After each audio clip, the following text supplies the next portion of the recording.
Conteneur maritime provenant d'un lavoto. Quel trésor pouvait bien s'y cacher? Lorsque les portes s'ouvrirent, les chasseurs de trésors restèrent bouche bée. À leur grande stupéfaction, ce qui apparaît sous leurs yeux n'est qu'une série de balais de lavage. Alors que les autres restaient bouche bée, Matthew est déjà en train d'estimer discrètement la valeur du conteneur. Il pense que ce conteneur n'est pas aussi simple qu'il n'y paraît, puisqu'il provient probablement d'un centre de lavage. Il pourrait très bien renfermer de gros équipements spécialisés. Et si ceux-ci étaient neufs, leur valeur serait certainement considérable. Jason, cependant, était sceptique quant à ce conteneur. Il ne voyait rien de valeur à l'intérieur. L'acheter signifierait probablement une perte. Mais y a-t-il vraiment un trésor à l'intérieur? Alors que les enchères commencent, les frères Woods ouvrent les offres à 4500 $. Jason surenchérit symboliquement de 5 cents $. Avant même qu'Anan ait le temps de réagir, Black Brothers a immédiatement augmenté à 10 000 $.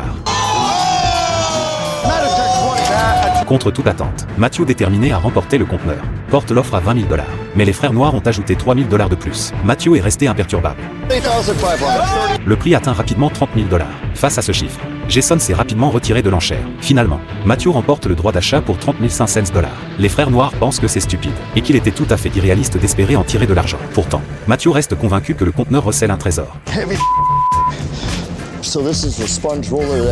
Mais quand il sortit un tas de chiffons, il se rend compte qu'il ne s'agit que d'éponges ordinaires, sans grande valeur. Il continue de croire que des équipements coûteux se cachent dans les caisses.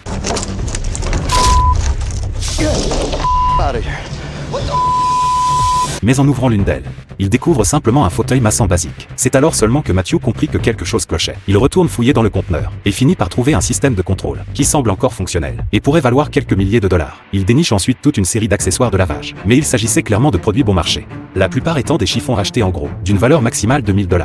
Matthew était alors dans un état de désespoir total. Jusqu'à ce qu'il atteigne le fond du conteneur, et y découvre une grande machine à laver les voitures. Elle était simplement d'occasion et ne valait presque rien. Après avoir tout inventorié, une fois les coûts déduits, Matthew enregistre une perte de 7 600 $. Il semble que cette enchère ait été un nouvel échec pour lui. Quel trésor pourrait bien se cacher dans le prochain conteneur?